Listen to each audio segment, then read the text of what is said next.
इस प्रेक्षागृह में नाटक शुरू होने से पहले थोड़ी सी औपचारिकता है उद्घाटन का। मैं चाहता हूं कि हमारे अतिथि समीर परिमल सर मंच पर आए, जो अपने राज्य के कार्य आयुक्त हैं, उपायुक्त हैं। सर आप मंच पे आए।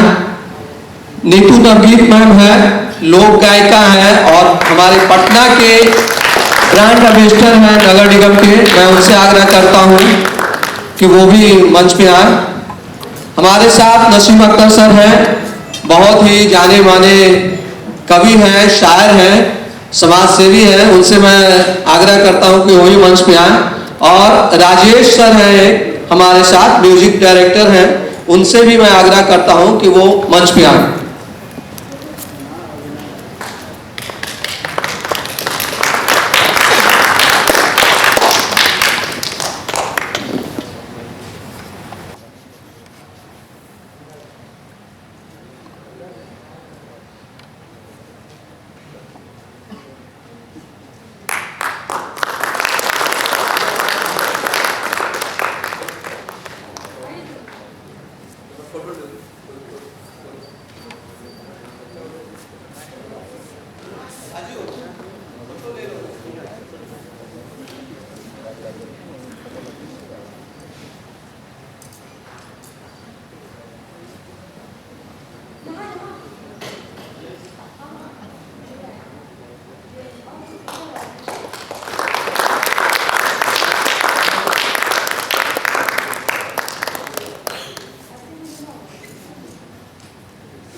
मैं अपने आग्रह करता हूं कि आज के इस कार्यक्रम का शुभारंभ दीप जलाकर करें।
सभी लोगों को मेरा प्रणाम। जी का घर में सभी बहुत बहुत शुभकामनाएं, और जितने भी नाट्यकर्मी हैं सब लोग बहुत बहुत शुभकामनाएं। धन्यवाद सर।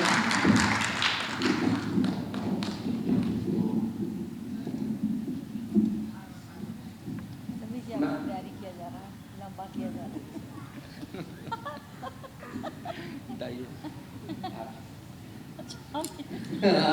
तो सब आगे नीतू नवगीत जी हैं, हमारे प्रदेश की लोक गायिका हैं, पटना नगर निगम की ब्रांड एम्बेसडर हैं, और हम सब कलाकार इनको प्यार से भाली करते हैं। तो इनका एक जोरदार ताली के साथ स्वागत कीजिए।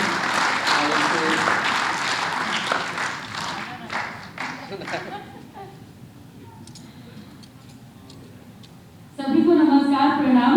और देखिए, आज का दिन बहुत शुभ है क्योंकि धर्मेश जी के नाटक का आज मंचन होना है इसी स्टेज पर। इसलिए हमने इन्हें कहा भी था कि हम लोग जो है नाटक के बीच में हम लोग बाधा नहीं बनना चाहते हैं, लेकिन इन्होंने कहा कि नहीं, 2 शब्द जरूर बोले। तो बहुत सारे शब्द हो चुके हैं।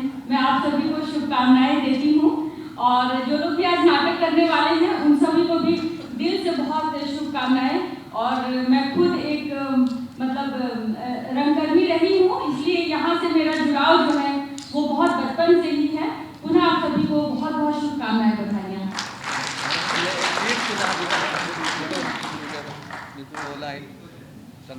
ठीक है, चलिए कौन सा गीत सुना?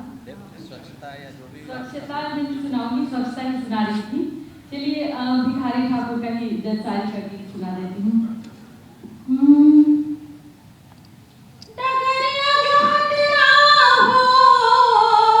क्या बात है। डगरिया जो हतना हो, डगरिया जो हतना, डगरिया जो हतना हो, डगरिया जो हतना हो, डगरिया जो हतना, बीतत बाटे अठ पहरिया हो, डगरिया जो हतना, बीतत बाटे अठ पहरिया हो, डगरिया जो हतना। कोटि बाट रंगा घर के कलवा पर जगरिया हो, बबरिया घर के ना। कोटि बाट रंगा घर के कलवा पर जगरिया हो, बबरिया घर के ना। हाँ, बबरिया घर के ना। कोई बकाव ना सहरिया हो, बबरिया घर के ना। कोई बकाव ना सहरिया हो, बबरिया घर के ना। बीतत बाटे अठ पहरिया हो, डगरिया जो हतना, बीतत बाटे अठ पहरिया हो, डगरिया जो हतना। धन्यवाद। बहुत बहुत धन्यवाद भाभी। आपका आशीर्वाद, प्यार हमेशा हमें मिलता रहा है कई वर्षों से। आज के लिए भी धन्यवाद। और अब मैं समीर परिमल सर हैं हमारे बीच, दिल से वो भी साहित्यकार हैं, कलाकार हैं, लेकिन अभी एक उच्च पद पे हैं। अपने राज्य के कर उपायुक्त हैं जीएसटी के। तो मैं सर से आग्रह करता हूं कि वो यहाँ पर आएं और हम सबको, कलाकारों को अपना आशीर्वाद दें।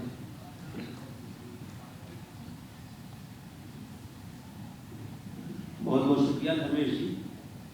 आज माध्यम फाउंडेशन का ये नाटक होने जा रहा है, ब्लैक एंड व्हाइट जी। इसके कहानीकार रमेश चंद्रा जी हैं, जो शायद अभी यहाँ उपलब्ध नहीं हैं, मौजूद नहीं हैं। उनसे मेरा बहुत पुराना रिश्ता रहा है, लगभग 25 साल का।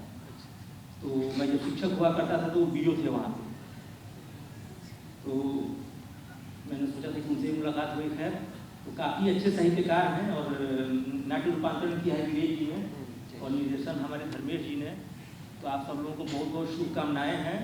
और एक चीज़ मैं और बता दूं कि मैं टैक्स पे काम करता हूं, और अभी हम लोग पूरे 1 साल का तुरंत हिसाब निकाल के मैं यहाँ आ रहा हूँ।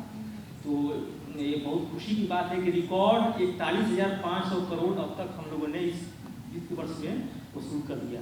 तो ये बहुत बड़ी बात है।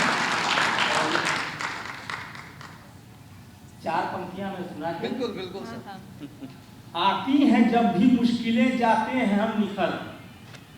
नीतू भाभी हैं यहाँ पे।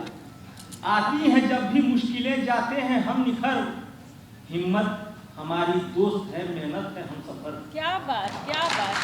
आती हैं जब भी मुश्किलें जाते हैं हम निखर, हिम्मत हमारी दोस्त है, मेहनत है हम सफर।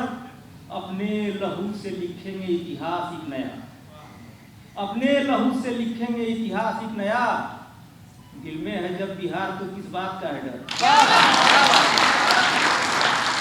बहुत बढ़िया बहुत बढ़िया गजब। सर, आप- इतनी अच्छी कविता के माध्यम से हम सबको बात बताने के लिए बहुत बहुत धन्यवाद। गजब।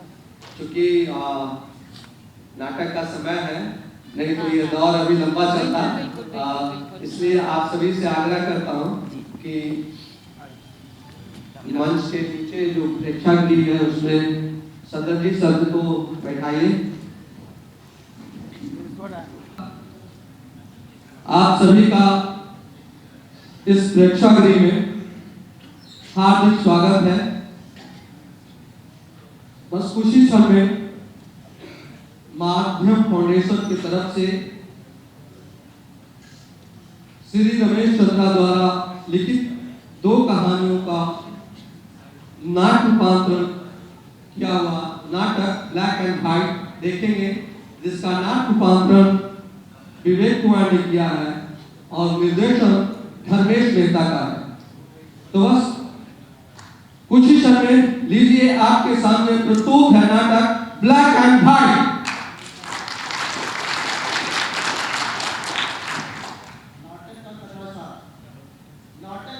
रहने वाले 2 स्वप्नजीवियों के चरित्र को दर्शाता है। दोनों स्वप्नजीवियों के स्वप्न वास्तविक जीवन में धाराशायी होकर दिखाई देते हैं। कोई अपने सपने को त्याग देता है तो कोई उसे लेकर आगे बढ़ता है। एक मोड़ पे दोनों हारते हैं।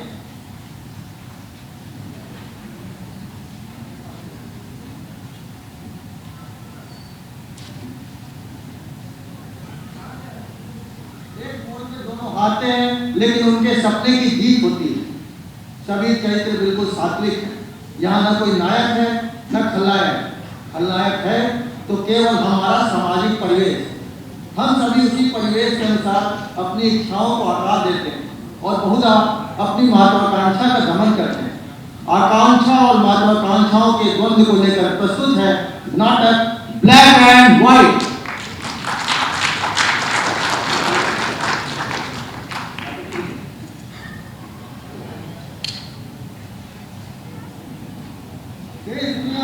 कोने कोने में कामयाबी का परचम लहराने के बाद अब आपके शहर में आ गया सर्कस का शहंशाह।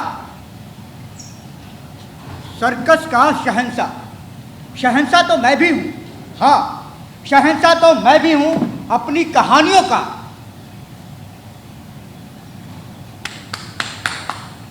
पता नहीं ये स्टूडियो के अंदर साहब लोग क्या करते हैं। कभी चेहरे पर रंग लगा दिया करेंगे तो कभी बालों में कारीगरी करेंगे और एक ही सीन को बार बार शूट करते ही रहेंगे। ये सब कुछ समझ में नहीं आता हमको। हाँ जी, मेहता साहब से मिलना था। मेहता साहब या प्रोड्यूसर साहब? हाँ, वही। अच्छा, तो क्या कोई अपॉइंटमेंट है? जी नहीं है। तब भाई निकलो। यहाँ पे बिना अपॉइंटमेंट का कोई मिल ही नहीं सकता है भाई। हमेशा आते हैं, जरा ध्यान दीजिए तो बात को समझिए। वैसे तुम तो वही हो ना जो पिछले 5 साल से बराबर आ रहे हो? बिल्कुल पहचान लिया ना आपने? अरे क्यों नहीं पहचानूंगा?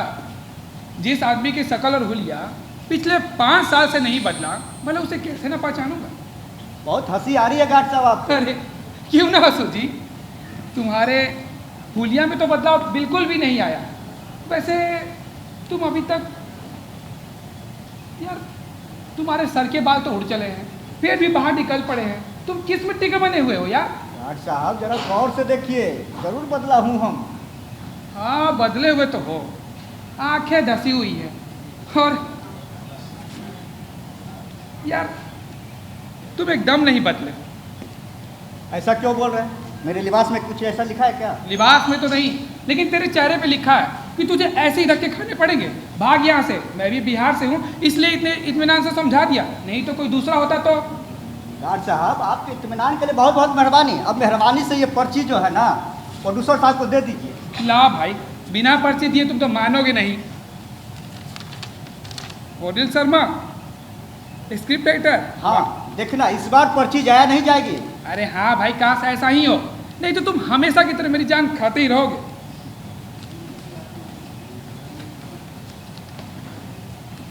देखा आपने, सिलसिला यही था और सिलसिला यूं वर्षों से जारी था। कहानी है लेकिन कहानी का कदरदान नहीं है।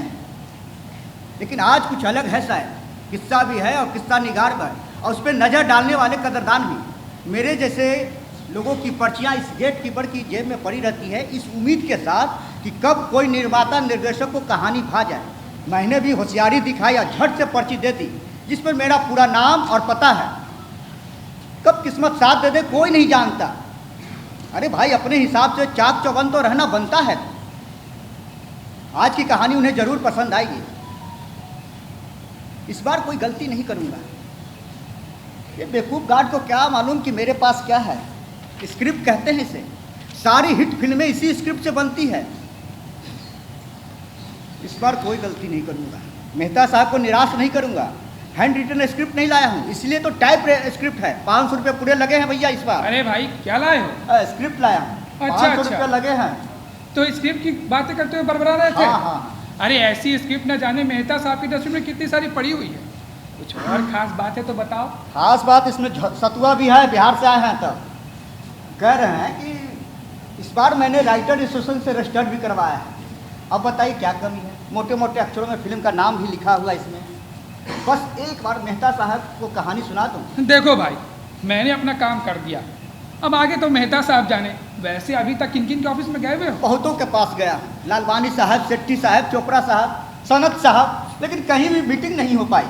अरे भाई, इन्हें क्या समझते हो? इन लोगों से मिलना भगवान से मिलने जैसा है। अरे इतने सालों में मेहता साहब न जाने कितने लोगों से मिल चुके हैं। हाँ, कोई आता है हीरो बनने तो कोई विलेन, लेकिन आ जाते हैं तुम्हारे जैसे इन कागजों का बंडल लेकर के। सब पहुंच जाती है दिवाली के गोदाम में। गार्ड साहब, बहुत देर हो गई, जरा एक बार देख लेते। अरे यार, बस इतने में ही बेचैन हो गए? अरे मेहता साहब से मिलने के लिए लोग दिन दिन भर बैठे रहते हैं। वैसे मैंने अपना काम कर दिया है, ठीक है? बार बार तुम कह के एक ही बात को परेशान करके रखे हो, तुमको समझ में नहीं आता है क्या? देखो भाई, मैंने अपना काम कर दिया है, अब आगे मेहता साहब जानेंगे। और तुम्हारी किस्मत। अरे किस्मत, आज मैंने अखबार में अपना राशिफल पढ़ा था, उसमें साफ लिखा हुआ है कि तुम्हारा भाग्योदय होगा। देखना आज जरूर कुछ ना कुछ बढ़िया होगा गार्ड साहब। भाग्योदय? जी। चलो फिर देखते हैं तुम्हारा भाग्योदय होता है या फिर।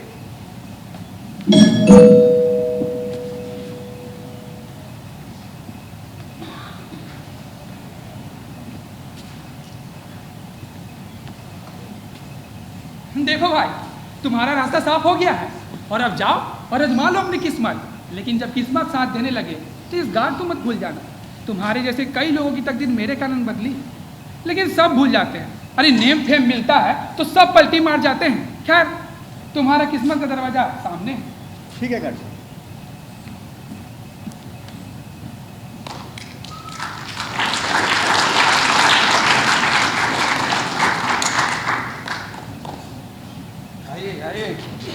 डायरेक्टर साहब,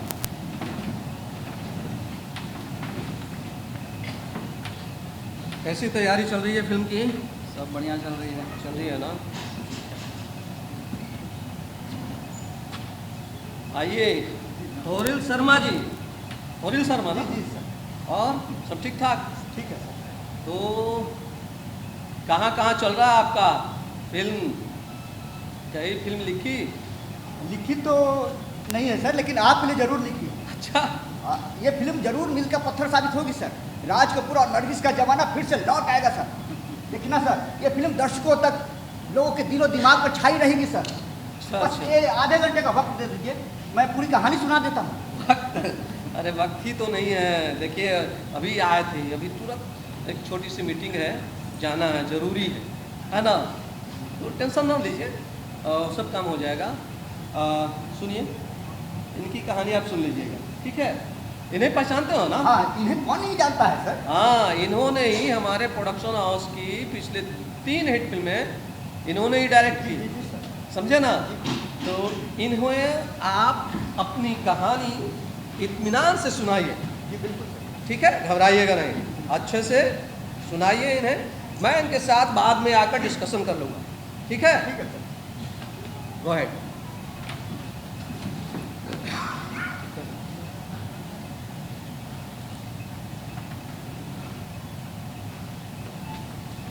यस डार्लिंग, बिल्कुल, हाँ मिल रहा है ना। फिल्म सन एंड सैंड में तुम्हारी कास्टिंग हो जाएगी, बस पहले मीटिंग हो जाए। Okay darling, see you.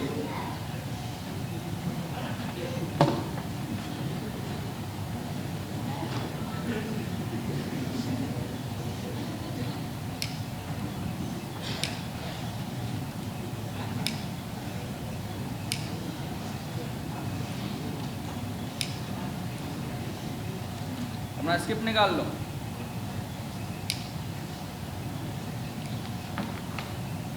Mehta साहब का हुक्म है तो तुम्हारी कहानी जरूर सुनूंगा, मगर याद रखना मैं यस या नो नहीं करता। कहानी पसंद आएगी या कोई यूनिक आइडिया निकला तो मैं मेहता साहब मिलकर डिसीजन लेंगे। Okay okay. Oh god, Hindi? अरे भाई मेरी हिंदी थोड़ी कमज़ोर है, अगर अंग्रेजी में होता तो पढ़ लेता। बहरहाल तुम्हें ही सुनाना होगा। Okay sir.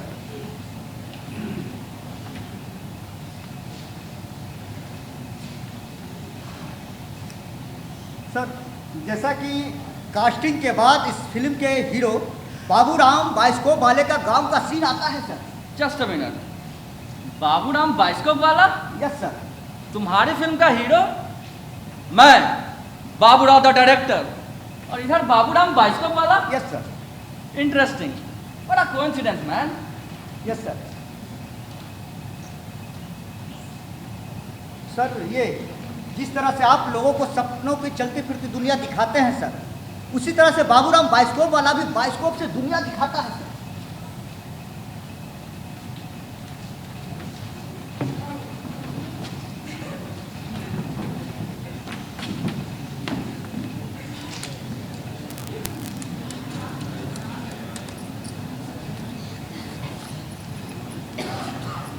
सुनिए सुनिए सुनिए, देश दुनिया में कामयाबी का परचम लहराने के बाद आपके शहर में आ गया सर्कस का शहंशाह। हाँ, तो बहादुर बाजीगर का कारनामा देखना न भूले। सिटी चौक मैदान में रोजाना 300 ऐसा सर्कस जहाँ हाथी हिसाब किताब करता है, बंदरिया के सामने शेर घूमके लगाते हैं, तोता पटाखे फोड़ता है, जोकर हसीना का दिल तोड़ता है। सर्कस का शहंशाह सिटी चौक मैदान में रोजाना 300।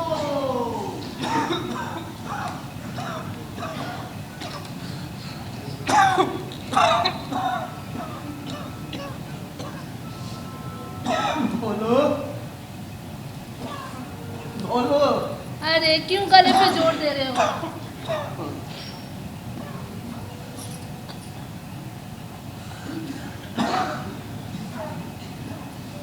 ये लो पानी पी लो। अब भोलू इतनी जल्दी थोड़ी आएगा, अरे उसको इतनी जल्दी सेठ नहीं छोड़ेगा।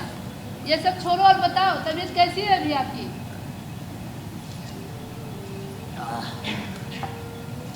पहले से कुछ ठीक है, लेकिन बदन को ताकत नहीं मिल रही है। ताकत मिलेगी भी कहाँ से? अभी तो बीमारी से उठे हो, ऊपर से खाते ही क्या हो? ऐसी खुराक से भला ताकत कहाँ से मिल पाएगी? आ गया सर्कस का शहंशाह सिटी चौक मैदान में रोजाना 300। ये आवाज़ कैसी है? आपको मालूम नहीं है जी, गांव में सर्कस वाला आया है, पूरा गांव खुश है। उधर पूरा गांव खुश है और इधर हमारे घर में मातम है। लेकिन तू फिक्र मत कर सबरी, जब ये बाइस्कोप लेकर बाहर निकलेंगे ना तो 2 पैसा घर में आने लगेंगे। इस बार सोचता हूँ कुछ कमाई हो जाए तो तेरे लिए एक नई साड़ी ला दूँगा। यही एक साड़ी है जो सब दिन से तू पहनते रहती है। मेरी छोड़ो जी और अपनी फिक्र करो। अभी 1 महीना पहले मियादी बुखार से उठे हो और बाइस्कोप लेकर निकलने की बात कर रहे हो। अभी तुम्हें आराम करना चाहिए। अब आराम करेंगे तो घर कैसे चलेगा ये सब? ये तो तू है कि पाई पाई जोड़ कर घर चला रही है, वरना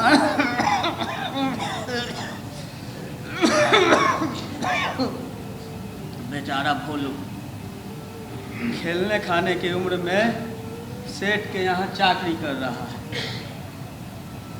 गुर्बत जब गरीब की गिरबां पकड़ लेती है ना, फिर नहीं छोड़ती।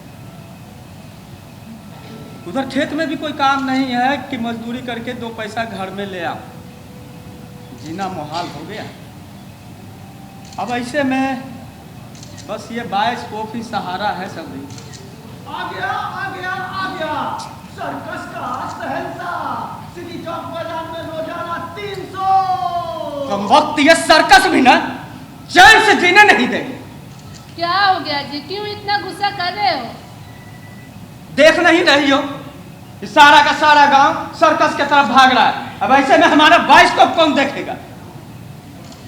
2 महीना पहले फसल कटी तो सोचा कि अच्छी कमाई हो, लेकिन साला एंड मौके पर सिनेमा आ गया। अब इस सिनेमा के हीरो हीरोइन की चुम्मा चाटी और मारधार को देखकर इस बाइस्कोप को और इस बाइस्कोप में पटना के गोलघर और दिल्ली के कुतुब मीनार को कौन देखेगा? मेरे बाइस्कोप के दही वाली गुजरिया राह तकती रही और उधर सब के सब सिनेमा के हीरो हीरोइन के नाच देखने में भागते रहे। अब जाकर कुछ उम्मीद बंधी थी तो साला ये सर्कस आदमी। आप इधर बैठो यहाँ। हमको तो वो जमाना भी याद है जी, जब आप डुगडुगिया लेकर निकलते थे ना तो पूरा गांव का बच्चा आपके पीछे पीछे भागता था। गांव की कन्या भी देखने आती थी, हम भी देखे थे। सती अनसुईया का किस्सा आप ही के बाइस्कोप पर पहली बार देख के तो मन सिहर उठा था। श्रवण कुमार और राजा हरिश्चंद्र का कहानी देखकर कौन नहीं रोता था? रहने दे रे सबरी, बीते दिन को याद करने से क्या फायदा? आंख में केवल पानी आएंगे और क्या। लेकिन तू फिक्र मत कर, सब दिन एक समान नहीं होता। सब दिन एक समान नहीं होता।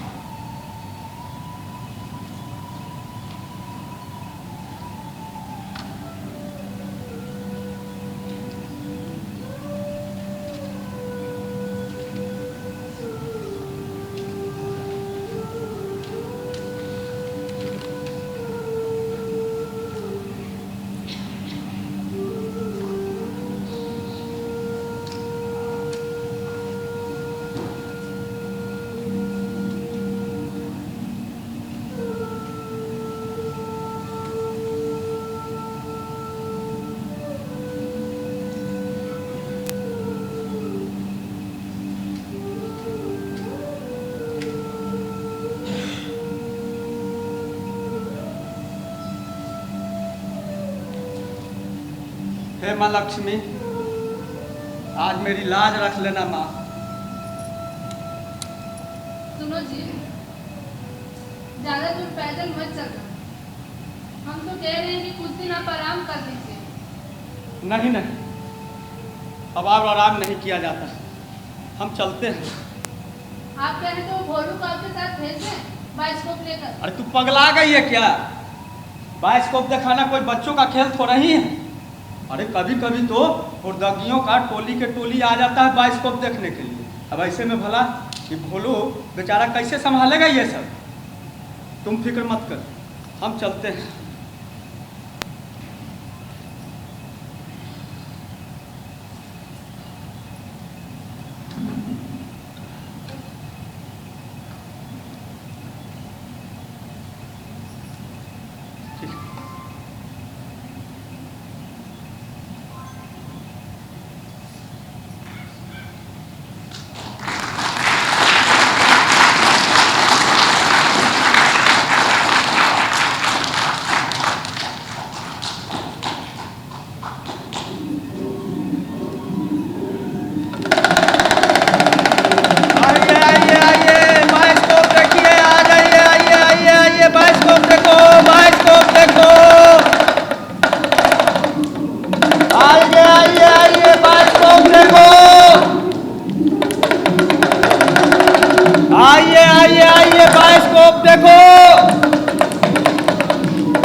आइए बाइस्कोप देखो।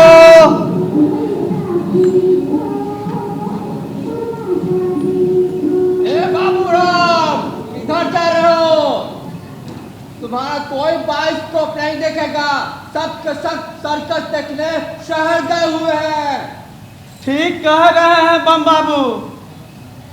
तो अभी हम कहें कि कोई आ काहे नहीं रहा है। मेरी शंका एकदम सही थी।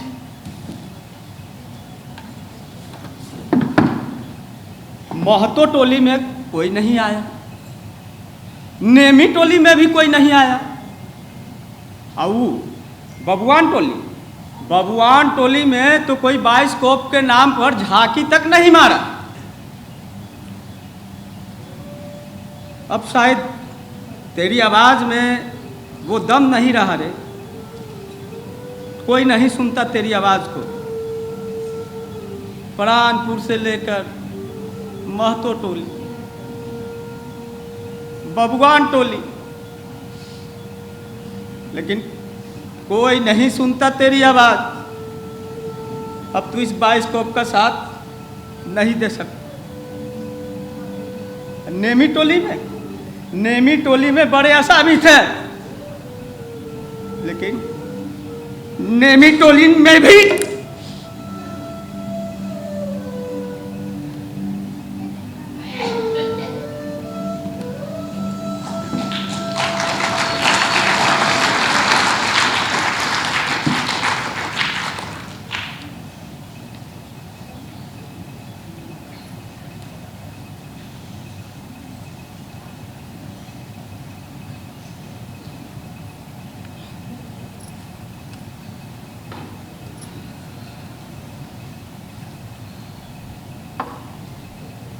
सबरी आ गए।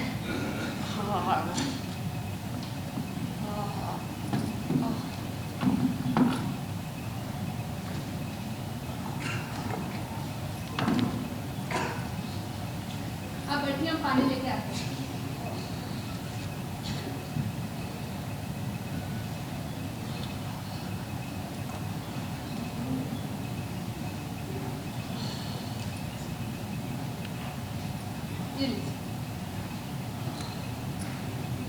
कुछ धंधा उंधा हुआ कि नहीं?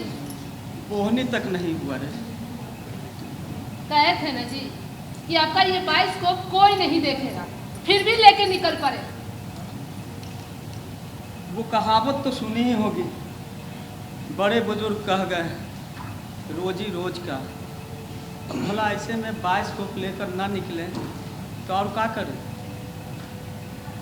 एक तो पहले ही देख नहीं रही हो, सब के सब सर्कस और सिनेमा के पीछे भाग रहे हैं। अब ऐसे में अगर हम भी बाइस्कोप लेकर निकलना बंद कर दिए तो ये बाइस्कोप तो दम तोड़ देगी, हमारा बाइस्कोप मर जाएगा सबरी। बदन हाथ में बहुत दर्द है।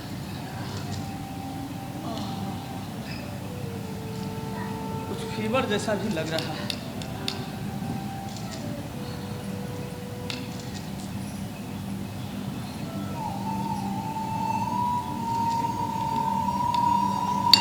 कहे थे ना जी, देख लिए ना अपनी देह की हालत, और बुखार फिर से वापस आ गया। अरे कम से कम मेरी नहीं तो बैद जी की बात तो मान लेते। वो बोल रहे थे तुम्हें अभी आराम करना चाहिए, लेकिन नहीं, अब भोगो। सुन लो जी, सर्कस और सिनेमा के जमाना में ये बाइस्कोप कौन देखता है? ऐसा करना सबरी, हम यहाँ थोड़ा आराम करते हैं, तो वैद्य जी के यहाँ से दवा ला दे। हम भी यही सोच रहे थे, आप आराम कीजिए, वैद्य जी के यहाँ से दवा लेके आते हैं।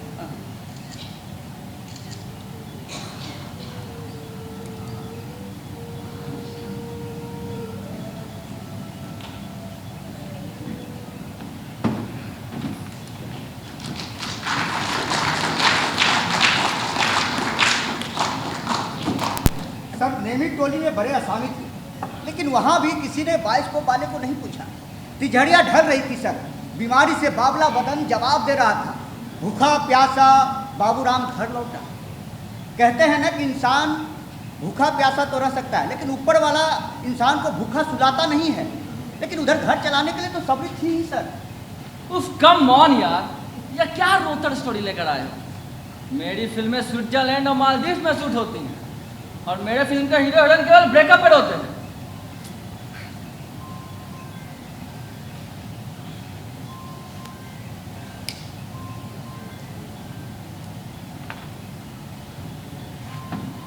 पता है ऐसी स्टोरीज किस कैटेगरी में आती हैं? स्वांता सुखाए, जस्ट स्वांता सुखाए।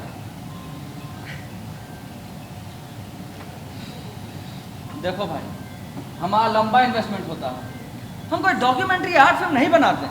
हमें तुलसीदास की तरह स्वांता सुखाए मानस नहीं चाहिए। सर कौन कहता है कि रामचरितमानस स्वांता सुखाई रचना है? हाँ ये सही है कि तुलसीदास ने इसे स्वांता सुखाई के लिए लिखा था, लेकिन अब तो सारी दुनिया पढ़ती है सर, सराहती है। अब तो इसके साक्ष्य भी मिलने लगे हैं सर। ओके ओके, आगे बढ़ो, पर शॉर्ट में डायरेक्ट करना।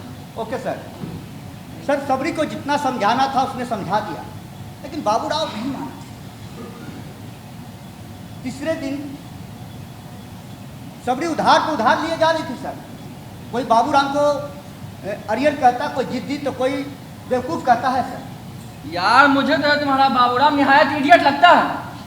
जमाना चांद पे जा रहा है, फिल्म का कलेक्शन 1000 करोड़ के पार जा रहा है, और ऐसे में तुम्हारा बाबूराम कंधा पे बाइस्कोप लिए घूम रहा है। 3x3 इंच के मोबाइल पे पूरा वर्ल्ड दिखाई देता है, और ऐसे में तुम्हारी फिल्म का हीरो कंधा पे डब्बा लिए घूम रहा है, और ये उम्मीद करता है कि लोग देखेंगे। एग्जैक्टली सर, उम्मीद।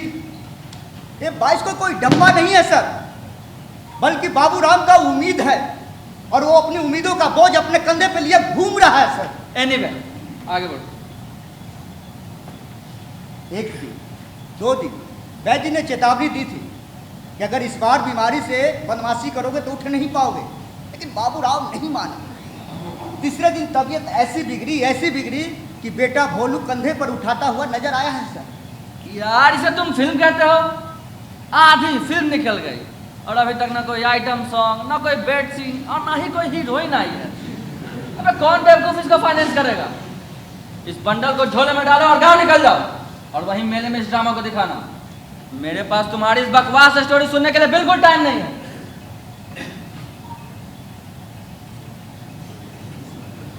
Just darling, I am coming, just 5 minutes, okay. ओ हिले बलिया हिले। अरे भाई, अभी तक तुम वहीं पे हो? अरे समझ में नहीं आता। चलो चलो, ऑफिस बंद करने का टाइम हो गया है, निकलो।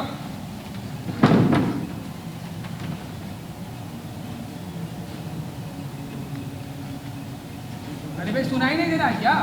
क्या हुआ? मैं पहले से ही जानता था तुम्हारा कुछ नहीं हो सकता है यार। बाबूराव डायरेक्टर का मिजाज मैं बहुत अच्छी तरह से समझता हूँ। कुछ नहीं हो सकता भाई, जाओ निकलो निकलो निकलो। बाइस्कोप मेरी जान।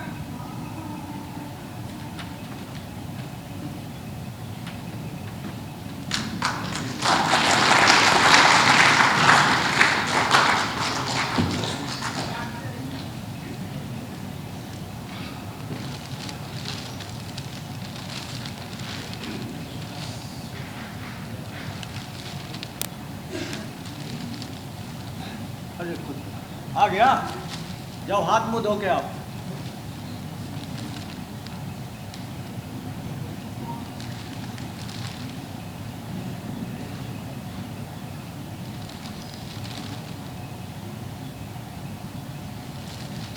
बैठो।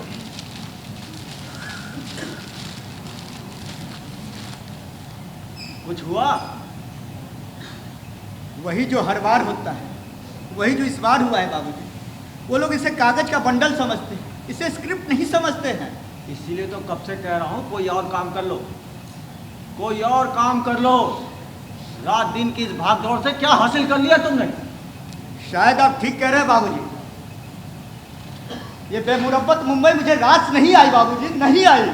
अगर मास्टरी कर ली होती तो कितना अच्छा होता, लेकिन तुमने तो रेखक बनने के चक्कर में मास्टरी भी पूरी नहीं की। दिमाग खराब हो गया था मेरा। और क्या कहूं, अब और नहीं बाबूजी, आपके साथ खेती कर लूंगा या चनपटिया चौराहे पर पान का दुकान खोल लूंगा, लेकिन उस शहर में वापस नहीं जाऊंगा बाबूजी, नहीं जाऊंगा बाबूजी,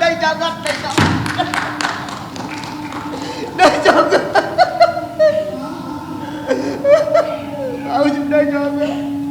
सबसे पहले बहू को विदा करवाने के बारे में सोचो। गांव में तरह तरह की बात हो रही है। शादी के इतने दिनों बाद तक बहू का विदा ना होना कितनी बदनामी वाली बात है। हर कोई यही पूछता है कि बहू कब विदा होकर ससुराल आ रही है। बेटा, बात बिगड़ गई है। पिछले कार्तिक में बहू को विदा कराने गया था, लेकिन रामवरण जी ने मना कर दिया। इधर सुनने में आया है कि बेटी को कहीं और विदा करने का मन बना रहे हैं। बेटा, बड़ी बदनामी होगी अगर ऐसा हुआ तो। तुम कल ही लखीमपुर निकल जाओ और बहू को समझा बुझा कर ले आओ। ठीक है बाबूजी, जैसा आप कहें। हाँ, ठीक।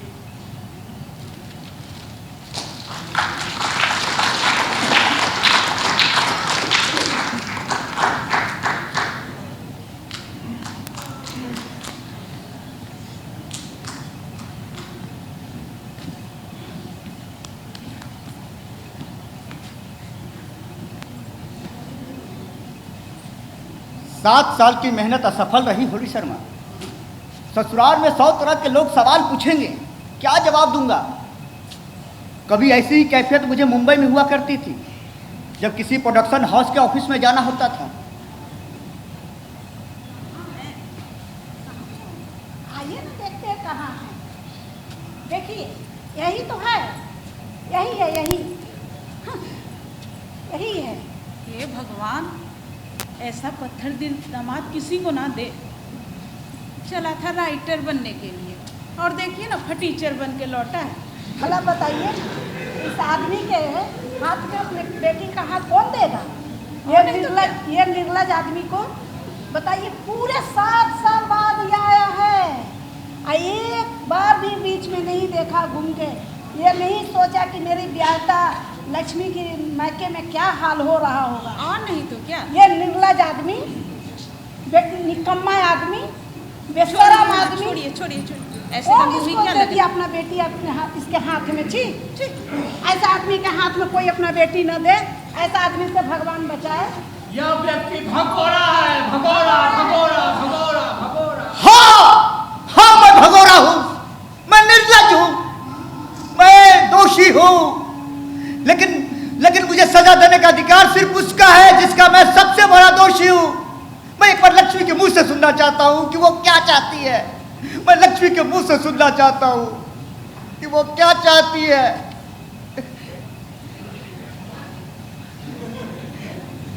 राम ने भी 14 साल का वनवास काटा था। उनके साथ सीता भी गई थी, लेकिन तनिक सोचो, लक्ष्मण की पत्नी उर्मिला की क्या दशा हुई होगी 14 वर्षों तक। तो क्या उर्मिला ने लक्ष्मण को कोई सजा दी? कौन हो तुम? इस युग की उर्मिला। आपने भी 7 साल तक तपस्या काटा और मैंने भी 7 साल तक तपस्या काटा, लेकिन आपकी तपस्या असफल हुई और मेरी तपस्या पूरी तरीके से सफल। आप मुझे लेने आए और मैं आपके साथ विदा होने के लिए तैयार हूँ। मुझे ले चलिए। लक्ष्मी, ऐसा लगता है कि गर्दिशों के बादल से चांद निकल आया है। मुझे माफ कर दो। नहीं, अपनी महत्वाकांक्षा पूरी करने के चक्कर में मैंने तुम्हारे साथ अन्याय किया है। मैं दोषी हूँ तुम्हारा। ये सब छोड़िए, मुझे आज ही और अभी अपने साथ ले चलिए। लेकिन लोग क्या कहेंगे लक्ष्मी? तुम्हारे घर वाले क्या कहेंगे? अरे लोग तो सालों से बहुत कुछ कहते आ रहे हैं और मैं चुपचाप सुनती आ रही हूँ ना, लेकिन अब नहीं सुनूंगी। आपका क्या भरोसा, यही हुई पत्थर बनकर पड़ी रहेगी। कौन उद्धार करने आएगा? बात रही घर वालों की, तो मैं उन्हें समझा दूंगी।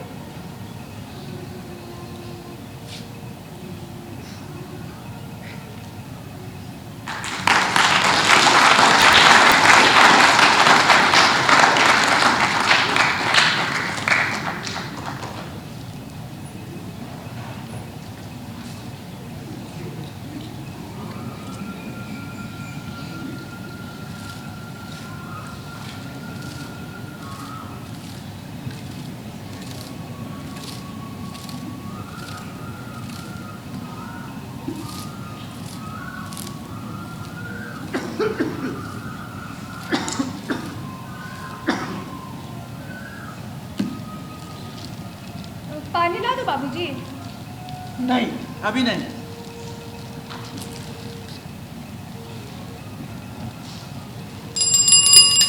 डाकिया डाक लाया, डाकिया डाक लाया रे, डाकिया डाक लाया रे, डाकिया डाक लाया रे, डाकिया डाक। शर्मा जी है जी। अरे हाजी डाकिया बाबू, आपके लड़का का नाम का चिट्ठी आया। आइए आइए आइए। ओ हम इधर चिल्ला रहा, इधर है। और सुनाइए कैसे है नाम? सब ठीक है। हाँ, और सब गांव में सब ठीक, कुशल मंगल? सब बेहतर है, सब कुछ सब बेहतर है। हाँ। आपका बस्ती में मती है ना? हाँ ठीक है, सब ठीक। अरे जिधर देखो चंपारण टाकीज का ही नाम है। हाँ, रोजाना 300 चल रहा है, 12 से 3, 3 से 6 और 6 से 9। और तो और ठाकुर महतो का बेटा ब्लैक में टिकट बेच रहा है। हमसे सिनेमा उनेमा की बात मत करो, यही सिनेमा लाइन ने हमारे लड़का का 7 साल बर्बाद कर दिया था। ठीक है, सिनेमा उनेमा का बात नहीं करेगा।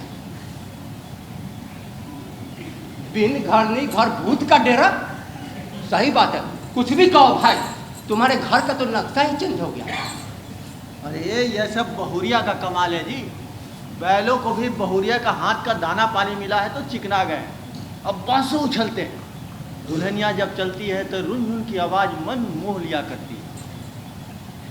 अगर होरिल की माँ होती तो कितना खुश होती। हाँ हाँ सही बात। लेकिन उस अभागन के भाग में दुल्हनिया की सेवा कहाँ थी। इधर होरिल भी फिल्म लाइन छोड़कर खेती बाड़ी में लग गया। ओ हाँ, कल ही आपके खेतों के बगल से होकर गुजर रहे थे। क्या फसल लगाई है होरिल ने। इस बार तो आपका घर को धान मक्का से भर देगा आपका लड़का। अरे कल तक जो समधी जी होरिल की सूरत तक नहीं देखने की बात करते थे, वही अब हर हफ्ते मिलने आ जाते हैं। जब आते हैं होरिल के लिए कुछ ना कुछ लेकर आते हैं। बेटी से ज्यादा दामाद को लाड़ लगाने लगे हैं। अच्छा भाई, अब चलते हैं। चिट्ठी बांटने का टाइम हो गया। लीजिए पकड़िए आपका लड़का का। हाँ हाँ ठीक। हाँ हाँ, जरूर जरूर।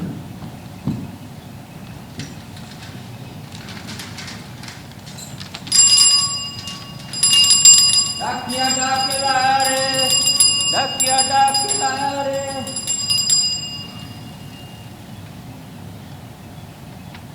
खाना लगा दूं बाबूजी? नहीं, थोड़ा रुक कर खाऊंगा। ठीक है। अब बहू जी? सुने हैं चंपारण टाकीज में बहुत बढ़िया सिनेमा चल रहा है। नहीं मालूम बाबूजी। अरे तुम तो दिन भर घर गृहस्थी में ही उलझी रहती है। उधर होरिल भी खेती बाड़ी में ही रमा रहता है। तुम दोनों को कोई खबर होगी कैसे? जी। अरे होरिल जी बाबूजी। पटवन पूरी हो गई? हाँ बाबूजी, हरियर टूल में पटवन पूरी हो गई बाबूजी। कल तो कोई खास काम नहीं है ना? खास काम तो नहीं है, लेकिन एक बार खेत घूम के पानी देखना चाहता हूँ बाबूजी। अरे वो सब हम देख लेंगे। तुम जरा कल बहू को बाहर शहर घुमा कर ले आओ। अभी अचानक शहर घूमने की बात कहाँ से आ गई बाबूजी?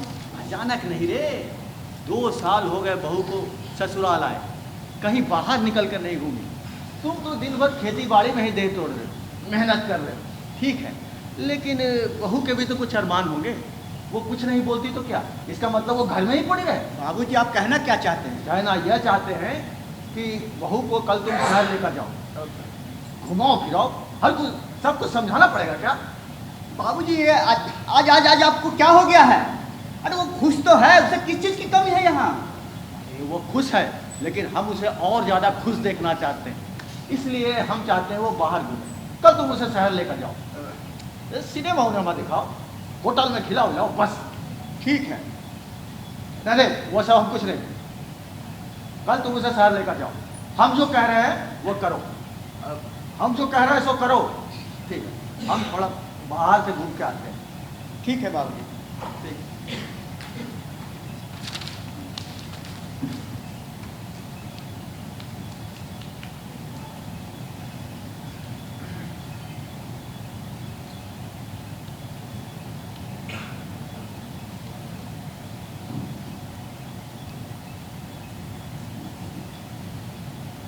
ए जी सुनिए, आप फिक्र ना करें, हमें कहीं नहीं घूमने जाना है।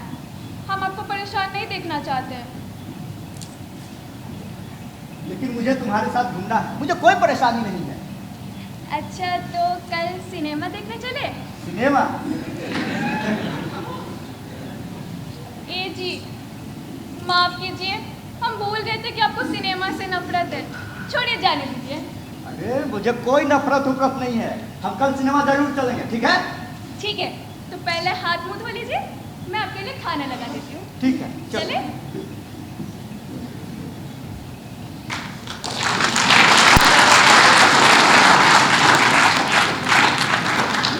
आइए देखिए मेहरबान करीबी की दास्तान, जिंदगी की जद्दोजहद में फंसा एक इंसान, देखकर जिसकी दास्तान रो रहा सारा हिंदुस्तान।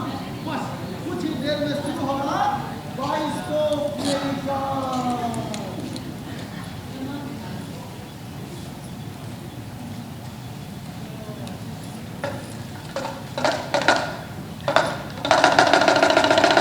देखो देखो देखो बाइस्कोप देखो, ताजमहल देखो, शीश महल देखो, कुतुब मीनार देखो, चार मीनार देखो, देखो देखो देखो बाइस्कोप देखो, पैसा फेंको तमाशा देखो, देखो देखो देखो बाइस्कोप देखो, देखो ये क्या कर रहा है तू? बाइस्कोप चलाने की प्रैक्टिस कर रहा हूँ बाबूजी, मैं सब जान गया।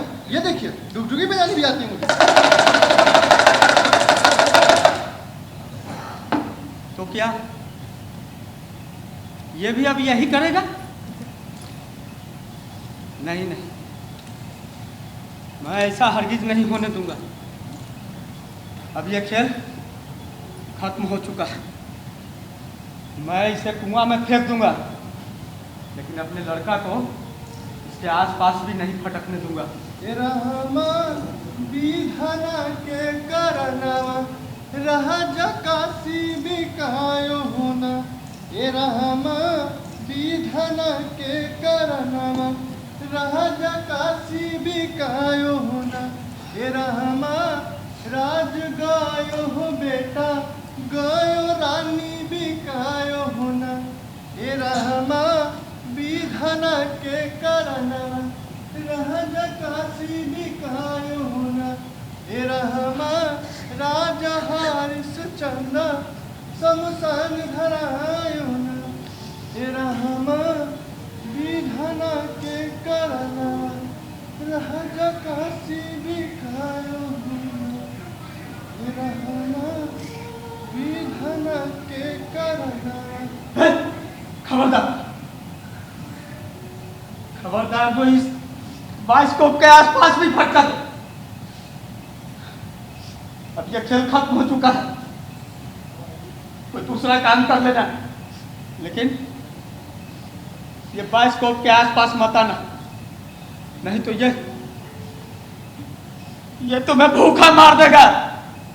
अब ये मर चुका है, और मरे हुए के पास क्या जाना? तब तो हम भी मर जाएंगे। आपको नहीं लगता कि इस बाइस्कोप के मरने के बाद हम सब मर जाएंगे? आपके आंखों से पानी छलक रहा है, देह थर थर कांपे जा रहे हैं, और अब कह रहे हैं कि छोड़ दो ये बाइस्कोप। अरे जरा सोचिए, अगर ये बाइस्कोप नहीं रहेगा तो अब कैसे रहेंगे बाबूजी? बताइए बाबूजी, बताइए। तुम क्या समझते हो कि हम इस बाइस्कोप के सहारे हैं? नहीं, हमने सोच लिया है, हम कोई दूसरा काम करेंगे। हम कलकत्ता चले जाएंगे। कहाँ से बाबूजी, कहाँ से? कलकत्ता जाना कोई खेल नहीं है बाइस्कोप का, पैसा लगता है। और दूसरा कौन सा काम करेंगे आप वहाँ जाकर? आपने तो सारी उम्र इस बाइस्कोप के खेल में लगा दी। कलकत्ता जाएंगे। अरे जाने दे भूल, ये जाना चाहते हैं तो इन्हें जाने दे। अरे कम से कम इस बाइस्कोप से पीछा तो छूटेगा। दूसरा काम करना इतना मुश्किल नहीं है जितना इस बाइस्कोप को ढोना। अब कलकत्ता जाना चाहते हैं जी, आप जाइए, आपके जाने का इंतजाम मैं करूंगी। तू क्यों करेगी इंतजाम? घर में मर्द नहीं है बड़ा ही बंदोबस्त करने वाली, हम अपना इंतजाम खुद कर लेंगे।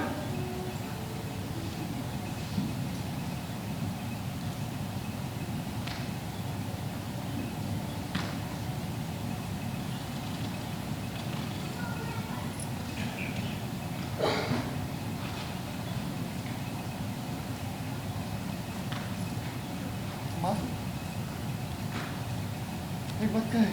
बोल रहे बाबूजी थक गए, कमजोर हो गए, अब हमें ही कुछ करना होगा। ये तो हम भी समझते हैं बेटा, लेकिन उनको कौन समझाए? पता नहीं कौन सी पट्टी आंखों में बांध लिए हैं, हमेशा जिद कर लेते हैं, काबू भी ना बदन के, लेकिन जिगर बाघ का लेके घूमते रहते हैं। क्या बोले बोलो, सारे मर्द एक जैसे होते हैं रे। लेकिन नहीं माँ, हम ऐसे नहीं, हमारे पास तो काबू भी है और जिगर भी बाघ का और खोपड़ी इंसान की। हम सब सोच लिए। क्या सोच लिया?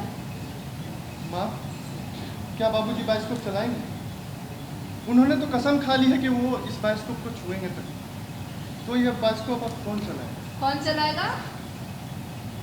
अब ये बाइस्कोप हम चलाएंगे। बाबू राम का बाइस्कोप बनेगा भोलू राम का बाइस्कोप। पगला गया है क्या तू? अरे इस बाइस्कोप को बाबूजी तुम्हें छूने भी देंगे? माँ, हम उनको पता ही नहीं चलने देंगे, बस तुम मेरे साथ रहना। अरे क्या कह रहा है बेटा? अरे जब ये बाइस्कोप तुम्हारे बाबूजी का नहीं हुआ तो तुम्हारा खाब हो जाएगा। अरे इस बाइस्कोप के पीछे तुम्हारे बाबूजी ने अपनी जिंदगी बर्बाद कर ली। भोलू राम का बाइस्कोप। सुन बेटा, ये बाइस्कोप जब बाबू राम का नहीं हुआ तो भोलू राम का खाब हो जाएगा। बाबूजी की बात छोड़ दो माँ, हम सब सोच लिए हैं। तुम तो घर घर जाके खाली पैसा कमाने में लगी रहती है, क्या मिलता है? हम देख रहे हैं कि पैसा कहाँ से आएगा। गंगा, इधर चलो, गंगा घाट पर दशहरा का मेला देखे, 5 कोस तक आवाज गूंजता है दूर तक। भारी मेला है माँ, भारी मेला। एक से एक विलायती बाबू लोग खिचिक खिचिक करके फोटो खींचने में लगे रहते हैं। भोलू बेटा, हमको भी मेले के बारे में सब कुछ पता है। अरे कोई बाई जी का नाच देखने जाता है, तो कोई गंगा आरती करने जाता है, तो कोई खाली जेबी ऐसी टहलते रहता है, तो कोई जुआ खेलने जाता है। भोलू बेटा, मेले में 2 ही लोग होते हैं, एक बेचने वाले और दूसरा खरीदने वाले। अब तू हमको ये बता कि तू क्या खरीदेगा या फिर तू क्या बेचेगा? हम बेचेंगे माँ, हम बेचेंगे। अपने बाइस्कोप चलाने की कला बेचेंगे माँ, हम बेचेंगे। देखना माँ, हम बेचेंगे, अपने बाइस्कोप चलाने की कला बेचेंगे।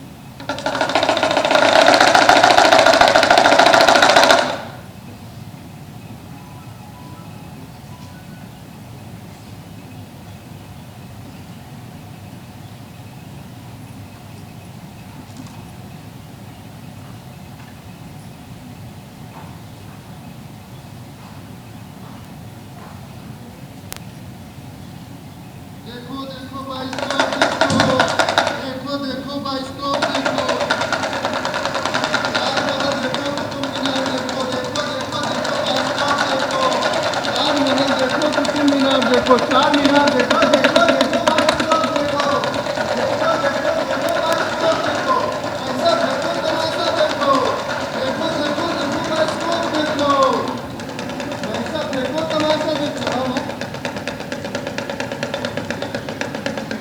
देखो देखो देखो बाइस्कोप देखो,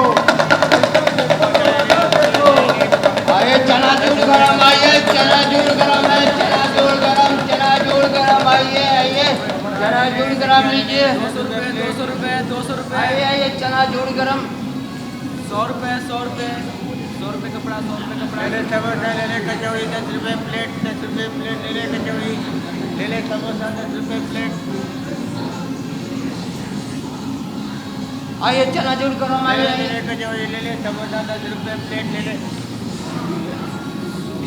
कचौड़ी, ले ले समोसा, 10 रुपये प्लेट, ले कचौड़ी, ले समोसा, 10 रुपये प्लेट।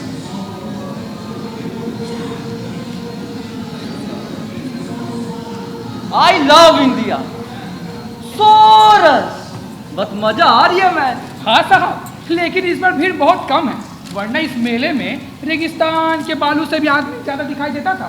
अरे कहाँ कहाँ से लोग तीरथ करने आते। अरे इसकी आवाज़ तो 5 कोस तक घुसती है। अरे गंगा जी में डुबकी लगाई नहीं, इस चारों धाम घूम लिया। अरे साहब वो देखिए साहब, वो देखिए उस समियाना में केसर बाई का नाच चल रहा है, इसके मरवा लेकर चलिए ना। केसर बाई? हाँ। What by? अरे साहब भाई नहीं, बाई, केसर बाई। क्या बताए, जब लड़का घंघरा पहन के नाचती है ना, आहा, अरे चलिए जल्दी से टिकट वो नहीं मिलेगा। You mean dance? हाँ, No, dance। I'm not interested. I want something unique, something different. तो झूला पर चलिए, ऐसा लगेगा ना कि आसमान से जमीन पर गिर पड़े। No, no. I've seen that roller coaster. I want something more different, more unique. भाग, माथा पगला गया अंग्रेज वगैरह से। मालपुआ खाइएगा? No, no. I'm on diet, so don't talk about खाइएगा वाइएगा. I want something unique. आइए 5 रुपया 10 रुपया। ये अंग्रेज को और यूनिक को डिफरेंट क्या बताएगी?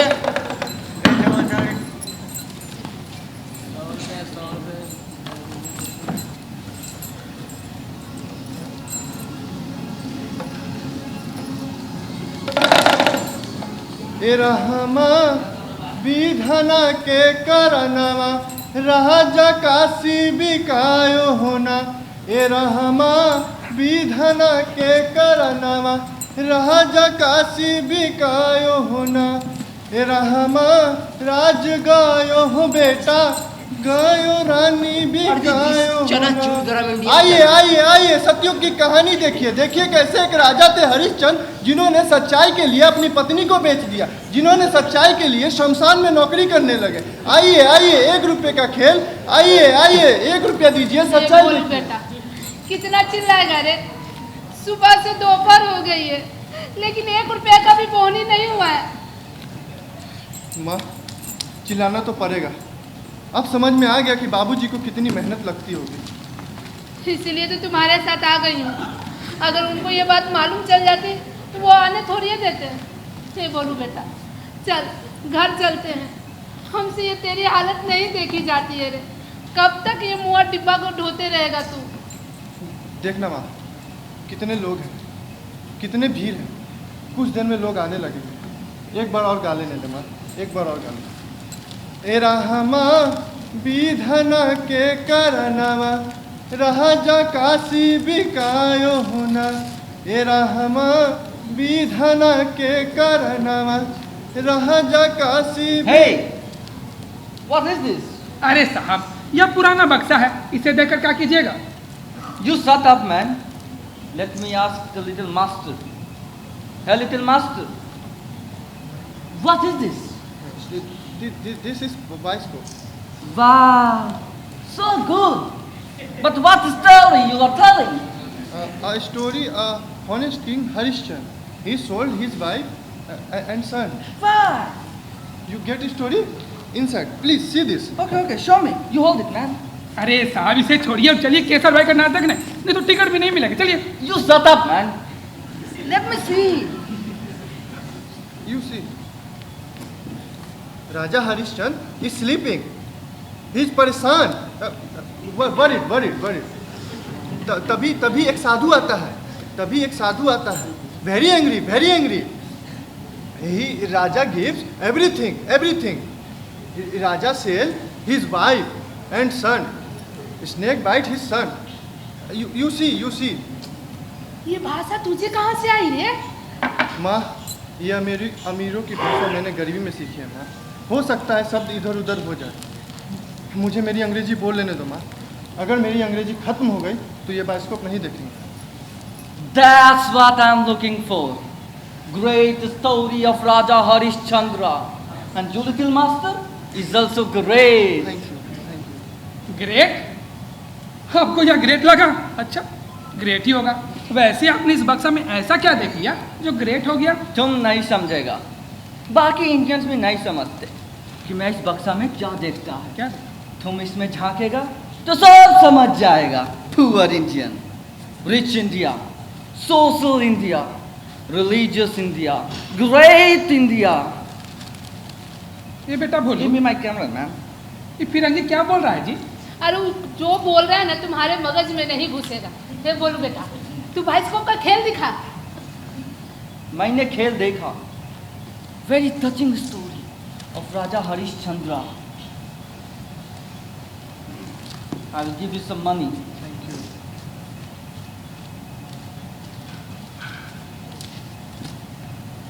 Take it.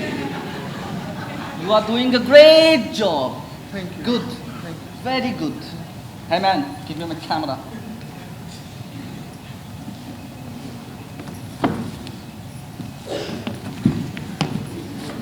बेटा तूने ये अंग्रेजी कहाँ से सीखी? तेरी अंग्रेजी तो मेरे पल्ले ही नहीं पड़ रही थी। माँ, जब मैं सेठ के यहाँ काम कर रहा था ना, वहीं सीखी।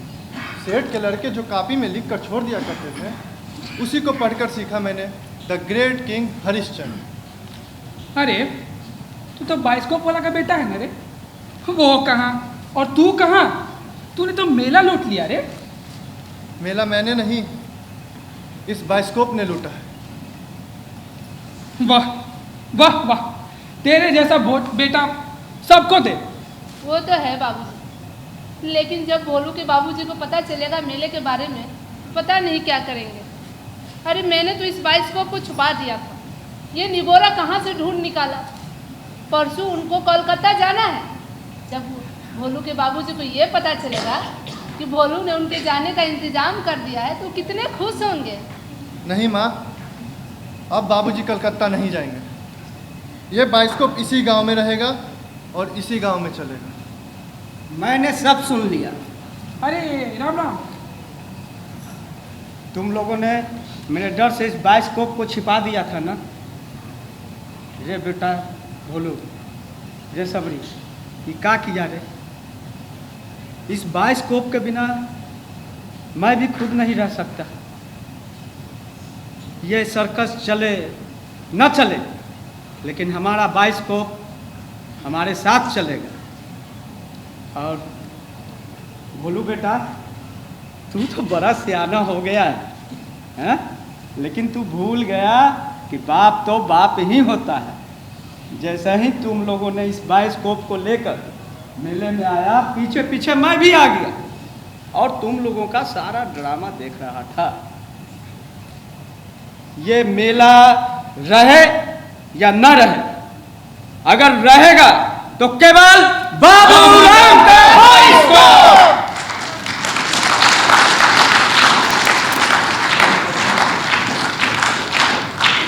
बाबूराम का बाइस्कोप, बाबूराम का बाइस्कोप। क्या हुआ जी? कुछ नहीं।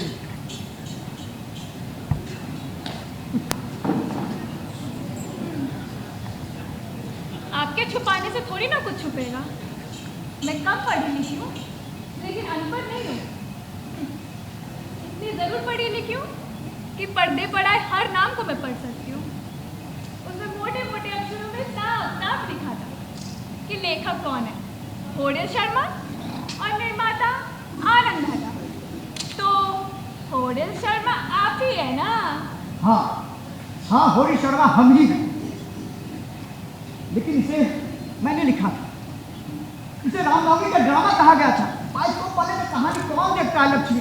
लेकिन देखो, सब देख रहे हैं, तुम देख रही हो, मैं देख रहा हूँ, सब लोग आंखें फाड़ फाड़ कर देख रहे हैं। इसे कचरे के डब्बे में फेंक दिया गया था लक्ष्मी। ये कहानी मैंने लिखी, मैंने रचा है बाबूराम बाइस्कोप वाले को, मैंने रचा है लक्ष्मी, मैंने रचा है। अरे तो आप बोहंदे में यही सब कर रहे थे ना? अरे ये फिल्म आपकी है। ये फिल्म देखती नहीं हो? ये लेखक का नाम कैसे आता है? फिल्म तो निर्माता निर्देशक की होती है, मैं तो बस कागज पे लिख के लाता हूँ, पर्दे पर तो यही लोग उतारते हैं। अब आज देखो, आज जब आया है तो लोग देख रहे हैं, अभिनेता अभिनेत्री की जय जयकार करेंगे, लेकिन कोई नहीं पूछेगा लक्ष्मी, कोई नहीं पूछेगा कि इस फिल्म को किसने लिखा है, कोई नहीं पूछेगा लक्ष्मी, कोई नहीं पूछेगा। शान, बस इतनी सी बात ठीक है। आज से मैं कोई भी कहानी को पढ़ने से पहले उसके लेखक को जानूंगी, और बाइस्कोप में झांकने से पहले बाइस्कोप वाले को जानूंगी। खुश?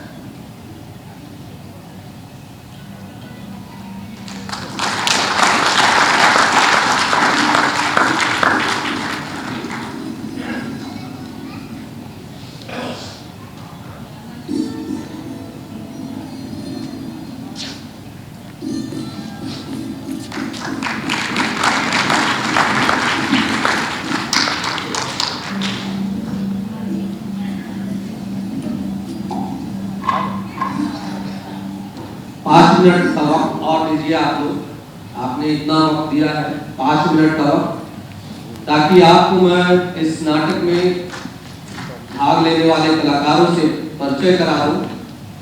मैं अपने अतिथियों से भी आग्रह करता हूं कि वो मंच पे आ जाएं।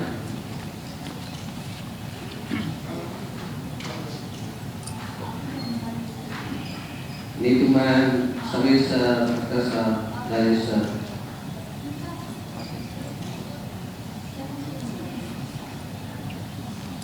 थोड़ी देर और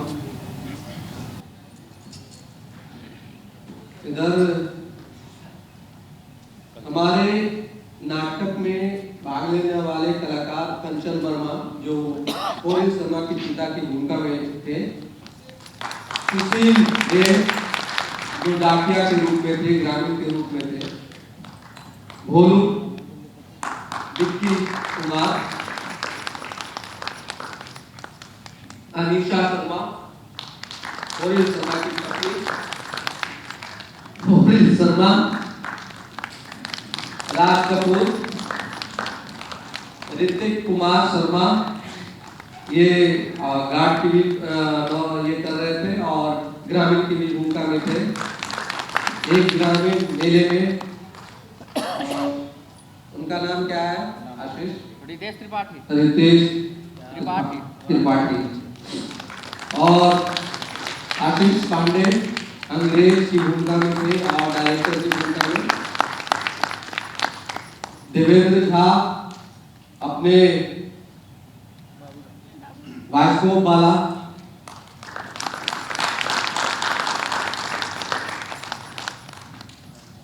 बाबूराम और बाबूराम की पत्नी की भूमिका में सबरी, भोलू की मां और ससुराल पक्ष में लक्ष्मी की घर वालों के पक्ष में थी ग्रामीण में मीना देवी, चित्रप्रिया जी, राकेश हमारे सहयोगी हैं, वो भी होंगे आसपास। मनोज मैम के हैं, अभी मंच पे आ जाइए। ये मेकअप किया था इन्होंने। लाइट पे है गोलू और स्पर्श मिश्रा, हम लोग गोलू प्यार से बोलते हैं लेकिन ऐसे उनका नाम स्पर्श मिश्रा है। और म्यूजिक इन्होंने एक किया था, सिलेक्शन किया था और उसका प्ले कर रहे थे सोनू कुमार। और हमारे सहयोगी में है मोहम्मद सदुद्दीन जी, नागेंद्र जी,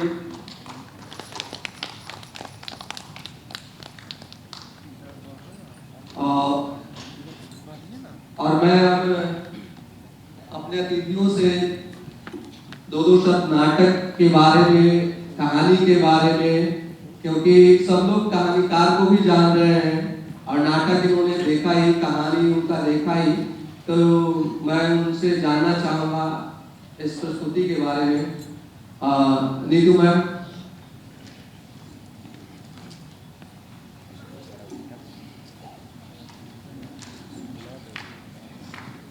बहुत ही खूबसूरत और सभी पात्रों ने अपना अपना किरदार बखूबी निभाया और बहुत ही जीवंतता के साथ बाइस्कोप जिसे हम भूल गए हैं और भूलते जा रहे हैं, और कैसे एक पीढ़ी ने दूसरे पीढ़ी को समर्पित किया। और सबसे दिल को छू लेने वाली बात ये थी कि जब बेटा कहता है कि मैं करूँगा, और वो अपने आधुनिक तरीके से वो किस तरह से वो अंग्रेज का मन मोह लेता है और उसको एक्सप्लेन करता है कि उस बाइस्कोप में क्या कहानी है। तो मतलब ये बड़ा संदेश भी है कि मतलब जो पुरानी छिपी हुई चीज़ें हैं और गड़ी हुई चीज़ें हैं, वो अगर हमें नई पीढ़ी को स्थानांतरित करना है तो आधुनिक तरीके से हम उसे नई पीढ़ी को सौंप सकते हैं, जैसा कि इस नाटक में हुआ है। बेटे ने अंग्रेजी माध्यम से उसे किस तरीके से मतलब नवीनीकरण करके उसका एक्सप्लेन किया और उस अंग्रेज को भी उसका आइडिया एकदम यूनिक आया, उसने भी उसे डॉलर दिए। तो मतलब ये बहुत बड़ी बात है।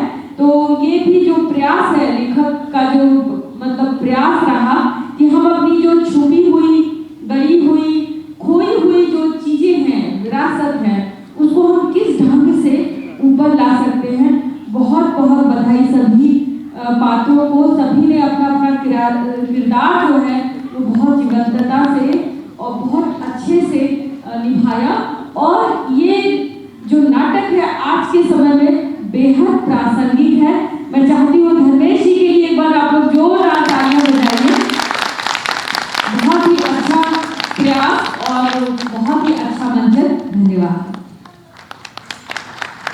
धन्यवाद भाई, आपने सही कहा कि हम लोग परंपराओं को भूलते जा रहे हैं, लोक कलाओं को भूलते जा रहे हैं।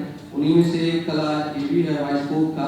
तो मैं चाहूँगा समीर सर से कि वो आकर कलाकारों को आशीर्वाद दें।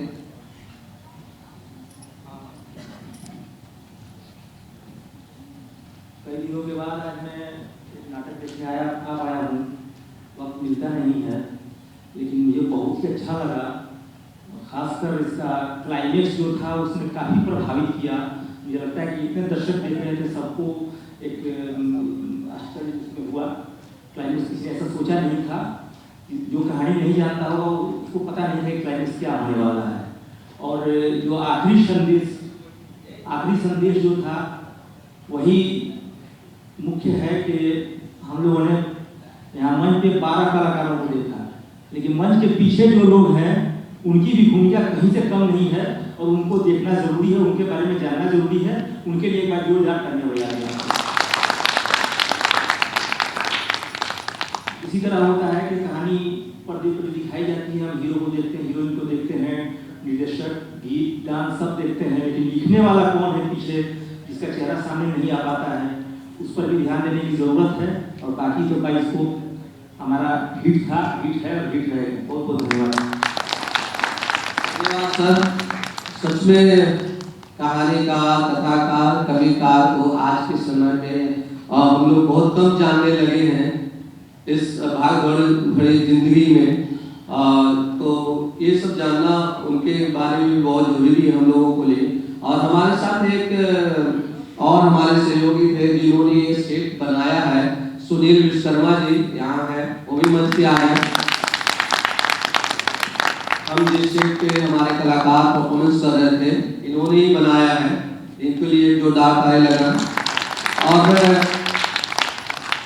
नसीम सर से आग्रह करता हूँ कि दर्शक बहुत शुक्रिया। बहुत कुछ निश्चित रंगीत जी ने और समीर परिमल जी ने बहुत कुछ नाटक के बारे में बता दिया है। अब बहुत ज़्यादा बोलने की ज़रूरत नहीं है। और मैं कहानी तो मैंने पढ़ा था पहले, लेकिन आज उसको मंच पे जीवंत होते हुए देखा, बहुत खुशी हुई। और सारे कलाकार और खासकर निर्देशक धर्मेश मेहता जी बधाई के पात्र हैं। आप तमाम कलाकारों को, सहयोगों को बहुत बहुत बधाई। राजेश जी म्यूजिक डायरेक्टर हैं और कलाकार हैं, तो उनसे भी दो शब्द सुनना अच्छा लगेगा। धर्मेश जी का बहुत बहुत शुभकामनाएं देता हूँ। बहुत सुंदर आप अग्नि बहुत मंत्र मुग्ध करने वाला।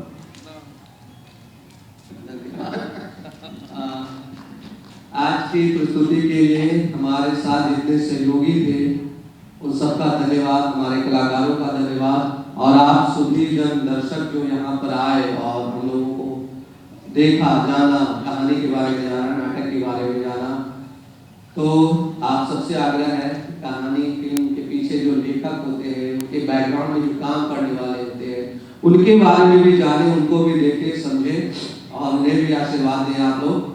धन्यवाद। शुभ रात्रि। और ईद, रामनवमी, छठ चल रहा है और रामनवमी का दिन आने वाला है, आज ईद है, तो इस सबका आप सबको शुभकामना। ये सारे दिन आप सबके जीवन में मंगल कामना लाए, शुभ हो। इसी के साथ शुभ रात्रि।